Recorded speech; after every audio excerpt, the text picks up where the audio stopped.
up guys, it's Ed from Troublesome Garage, and in this episode I'm gonna introduce with my E36 V8.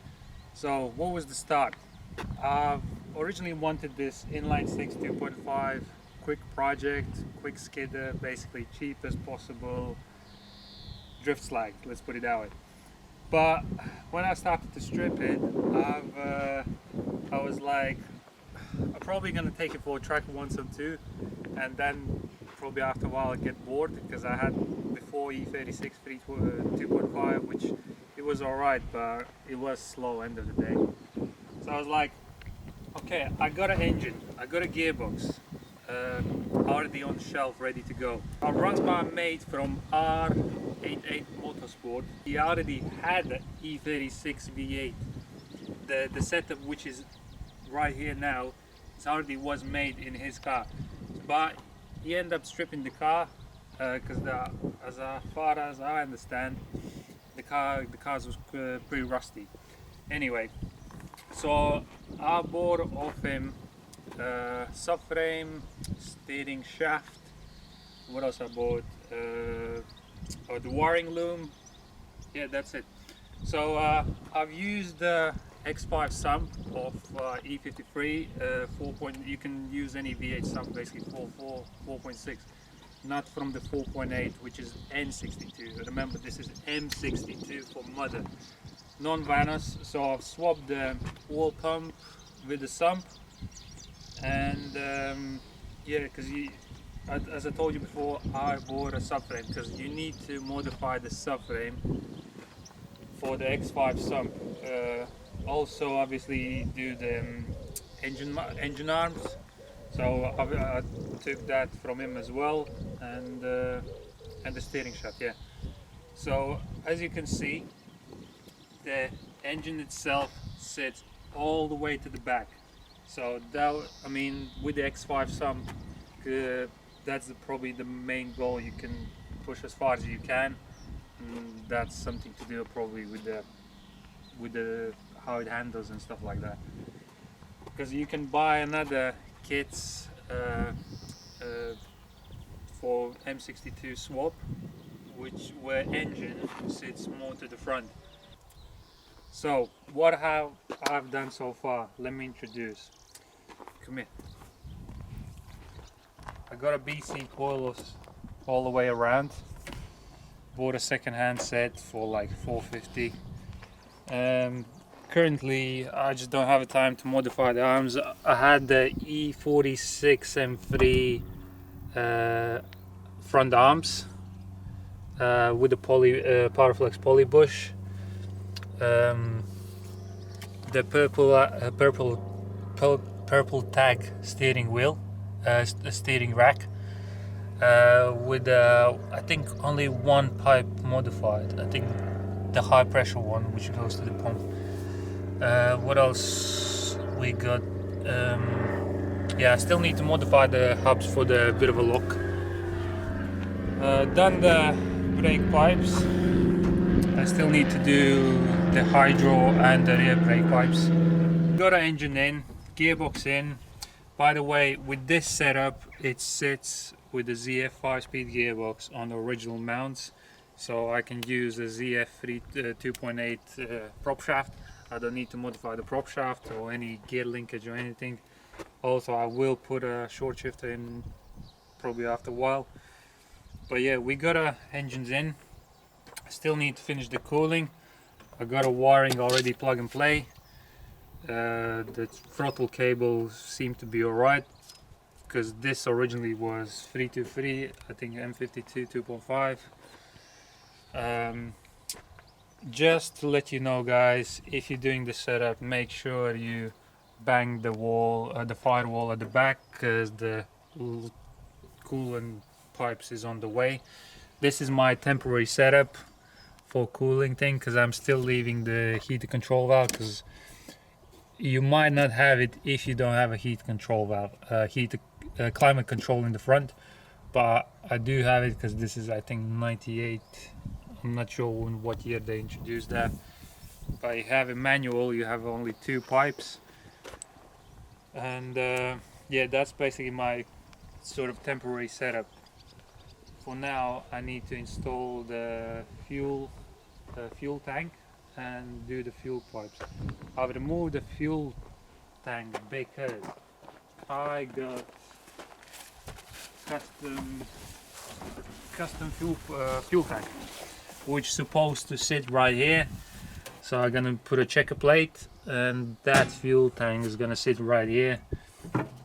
Homemade sort of secondary tank. So let's say when you go sideways, it doesn't splash left and right. So you got a primary pump going to the secondary sort of a tank, and then you got another fuel pump which is gonna go from there to the engine. I'm still waiting for pipes to do a nice job, and then I can try to start it. So yeah, today we're gonna crack on with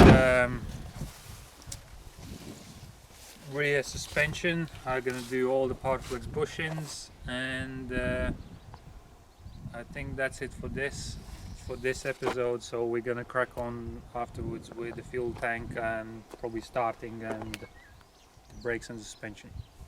Oh yeah, check this bonnet out. I know it looks probably village style, but I really don't care. This is a banger. This is from E92 M3.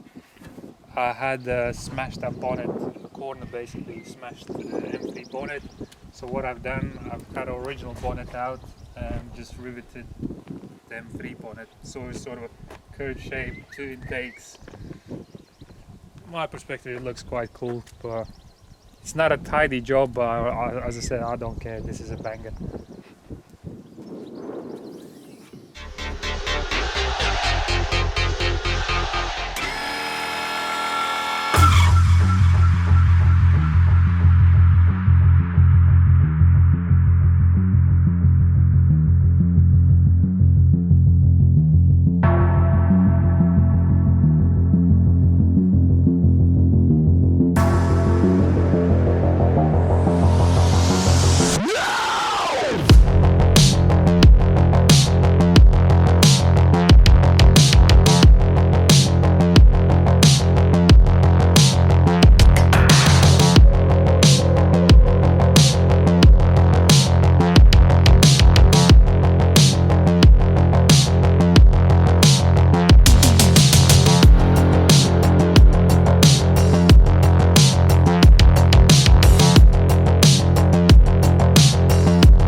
we done so far?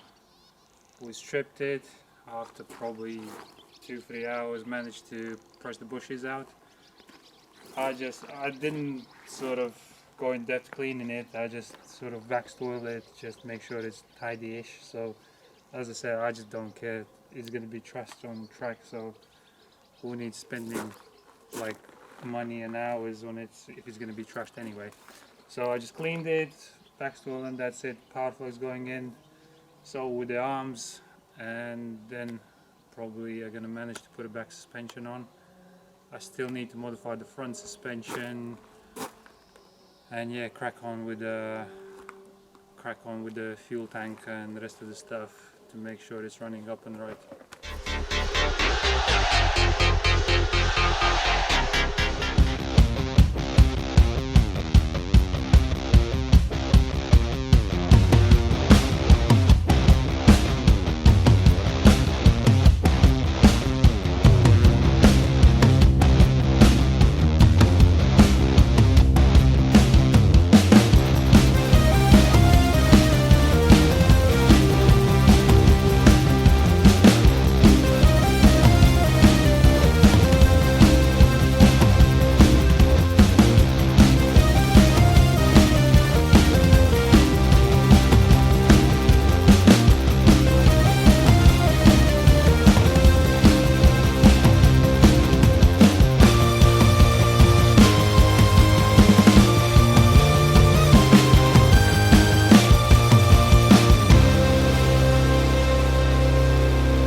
Okay guys, what have we done so far? We installed the rear subframe with poly bush mounts, done the trailing arm for the power flex as well, installed the BCs, but we are going to, I need to pick it up 315 diff and then probably going to load it down and see what coils needs adjusting.